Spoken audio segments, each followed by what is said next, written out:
উনি বলেছেন যে গোটা রাজ্যে 42টি সুপার স্পেশালিটি হসপিটাল হয়েছে। মাননীয় মুখ্যমন্ত্রী প্রত্যেক জেলায় নীল সাদা কিছু সুপার স্পেশালিটি নামে বিল্ডিং তৈরি করেছেন। মাননীয় মুখ্যমন্ত্রীর যদি মনে হয় যে এগুলো সুপার স্পেশালিটি হসপিটাল, মাননীয় মুখ্যমন্ত্রীকে আমি একটা ছোট্ট কথা বলছি, সেটা একটু চেষ্টা করবেন করার জন্য। ওনার পরিবারে তো অনেক মেম্বার, তো এই 42টি সুপার স্পেশালিটি হসপিটালের জেলায় জেলায় যেগুলো আছে, ওনার পরিবারের কোনো একজনের সদস্যের চিকিৎসা সেই সুপার স্পেশালিটি হসপিটাল হবে, তার ব্যবস্থা করুন। এমার্জেন্সি ক্ষেত্রে না, এমার্জেন্সি ক্ষেত্রে অবশ্যই কলকাতায় নিয়ে যেতে হবে, কলকাতার বাসী তারা। কিন্তু যদি দম থাকে, যদি ক্ষমতা থাকে, নিজের পরিবারের কোনো একজন এক একটি করে জেলায় তৈরি করে দিন, ফিক্স করে দিন যে অভিষেকের চিকিৎসা হবে ডায়মন্ড সুপার স্পেশালিটি হসপিটালে, অমুকের চিকিৎসা হবে মেদিনীপুরের মেডিকেল কলেজে বা তার কোনো জেলার সুপার স্পেশালিটি হসপিটালে পাশের কোনো জায়গায়। যদি ক্ষমতা থাকে ফিক্স করে দিন, তাহলে পরে বুঝতে পারবেন এই সুপার স্পেশালিটি গুলো আসলে সুপার ফ্লপ হসপিটাল। নীল সাদা বিল্ডিং আছে, কাজের কাজ কিচ্ছু নেই সেখানে, কাজের কাজ কিচ্ছু হয়নি। যথারীতি মুখ্যমন্ত্রী যেরকম করেন প্রত্যেকবার, অন্যের ঘাড়ে দায় চাপিয়ে বাঁচার চেষ্টা করেন, এবারও শাক দিয়ে মাছ ঢাকার চেষ্টা করছেন এবং ডাক্তার বাবুদের যারা ডিউটিতে ছিলেন তাদের ঘাড়ে সমস্ত দায় চাপিয়ে দিয়ে বাঁচার চেষ্টা করছেন এবং যথারীতি 12 জনকে সাসপেন্ড করেছেন। এবং তার সাথে সাথে তদন্ত হওয়ার আগেই উনি সমস্ত কিছুকে প্রভাবিত করার চেষ্টা করছেন। আমাদের সম্মানীয় বিরোধী দলনেতা গতকালই দাবি জানিয়েছেন যে সিটিং জাজকে রেখে তদন্ত কমিটি হওয়া উচিত এবং সেই তদন্ত কমিটি তদন্ত করুক যে কেন এই ঘটনা ঘটেছে। আর সব থেকে বড় কথা, কর্ণাটকা সরকার যখন একটি কোম্পানিকে ব্যান করেছে, ব্ল্যাক লিস্টেড করেছে, তারপরেও সেই কোম্পানি কি ধরনের ওষুধ সাপ্লাই করছে, কি ধরনের স্যালাইন সাপ্লাই করছে, তা নিয়ে কেন পশ্চিমবঙ্গে কেউ একবার ভেবে দেখলো না? তারপরে কি তার মানে কি স্বাস্থ্য ভবন কি কোনো কাজ করে না আমাদের পশ্চিমবঙ্গে? স্বাস্থ্য ভবনে কি কেউ দেখার নেই? নাকি সেই পশ্চিমবঙ্গ ফার্মাসিউটিক্যালস বড় অ্যামাউন্টের কিছু কাটমানি রাজনৈতিক নেতাদের কাছে পৌঁছে দেয়, স্বাস্থ্যমন্ত্রীর কাছে পৌঁছে দেয়, যার ফলে এই ধরনের ঘটনা ঘটে কিন্তু কোন রকম তদন্ত হয় না। এবং অনেক শোনা যাচ্ছে অনেকের মুখে যে মুকুল ঘোষ, 3 জন ডাইরেক্টরের মধ্যে একজন ডাইরেক্টর এই পশ্চিমবঙ্গ ফার্মাসিউটিক্যালসের, তিনি মাননীয় মুখ্যমন্ত্রীর খুব কাছের লোক বা মুখ্যমন্ত্রীর পরিবারের খুব কাছের লোক।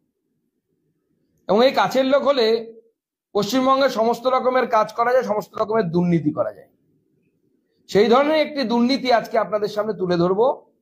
পিএম পোষণ বলে একটি অভিযান চলেন, আপনারা সবাই জানেন। সেই পিএম পোষণের আমার কাছে তার গাইডলাইন আছে, পশ্চিমবঙ্গ সরকারের দেওয়া গাইডলাইন। সেই পিএম পোষণে কি বলছে আমি তার 2A পড়ছি। as far as possible replacement of kitchen devices shall be done in decentralized manner, preferably at school/block level, so that there is no delay in making available the required devices to the schools. এটা পশ্চিমবঙ্গ সরকারের জারি করা guideline, কেন্দ্র সরকারের জারি করা গাইডলাইনের উপর ভিত্তি করে তৈরি। পিএম পোষণে 60% কেন্দ্রের পয়সা থাকে, 40% রাজ্যের টাকা সেখানে খরচ হয়। এখানে পরিষ্কার বলে দেয়া হচ্ছে যে এই টাকা ডিসেন্ট্রালাইজড ম্যানারে খরচ করতে হবে। অনেক জেলা করেছে, আমি তাতে সাধুবাদ জানাচ্ছি সেই সমস্ত ডিএমদেরকে। কিন্তু দেখা যাচ্ছে যে মুর্শিদাবাদ জেলা, সেখানকার যিনি ডিএম বসে আছেন, তিনি একটা কোটেশন দিয়ে, কোনো টেন্ডার নেই, একজনের কাছ থেকে কোটেশন নিয়ে তিনি সম্পূর্ণ 5-5.5 কোটি টাকা, অথচ সেই একই রাজ্য সরকার আমাদের মনোজ পন্থ তার জারি করা সার্কুলার বলছে, নোটিফিকেশন বলছে যে 1 লক্ষ টাকার বেশি যদি আপনার খরচ হয় for the tender value of rupees 1 lakh and above e-tendering through the centralized e-tender portal করতে হবে, is mandatory. ম্যান্ডেটরি কে বলছেন? রাজ্যের chief secretary, additional chief secretary তখন ছিলেন, অ্যাডিশনাল চিফ সেক্রেটারি জারি করা সার্কুলার। অথচ দেখা যাচ্ছে একটি কোটেশন নিয়ে সেই ডিএম পুরো টাকাটা সেই কোম্পানিকেই দিয়ে দিচ্ছে ইউটেন্সিল অর্থাৎ সরঞ্জাম সেগুলো বিলি করার জন্য, প্রায় 5 কোটি টাকার উপরে। District magistrate, collector Murshidabad. এই ডিএম কেন করেননি? কারণ যিনি ডিএম আছেন তার শাশুড়ি মুখ্যমন্ত্রীর খুব ক্লোজ, একজন রিটায়ার্ড আইপিএস অফিসার, আমি নাম নিচ্ছি না, এবং সেই রিটায়ার্ড আইপিএস অফিসার তাকে মুখ্যমন্ত্রী রিটায়ার করার পর উনি কাছের লোকেদেরকে যেভাবে উপঢৌকন দেন, ঠিক এর আগে যেমন আমাদের পশ্চিমবঙ্গের চিফ সেক্রেটারিকে উনি দিয়েছেন, গোপালিকা সাহেবকে দিয়েছেন, আরো অনেককে দিয়েছেন, সেইভাবে সেই প্রাক্তন আইপিএস অফিসার যিনি এই ডিএম সাহেবের শাশুড়ি মাতা, তাকে মাননীয় মুখ্যমন্ত্রী একটি বিশেষ জায়গায় বসিয়ে রেখেছেন। খোঁজ নিয়ে দেখুন, আমি আর নাম বলে তাদের বিব্রত করছি না।